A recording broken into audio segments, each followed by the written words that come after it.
Durante la pandemia la verdad es que han sido un gran apoyo. En todo momento nos han estado informando de las nuevas restricciones, de mucha desinformación que no había y que enseguida te informaban de ello. Y la verdad es que desde siempre ha sido un gran apoyo, ¿sabes? En todo lo que hemos necesitado, tanto a nivel gastronómico como a nivel profesional o ayuda jurídica, pues nos lo han prestado perfectamente. Nos mandan gente para hacer prácticas, ¿vale?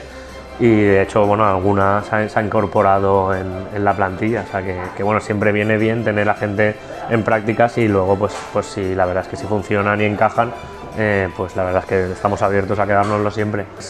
Yo recomendaría a cualquier local de hostelería que estuviera en la federación porque ayudan tanto a nivel cualquier duda que tienes, tanto jurídica como por ejemplo los descuentos también de los asociados que son muy importantes y que hemos utilizado mucho, ¿sabes? Que según se han ido asociando gente, pues hemos contratado mucho con ellos.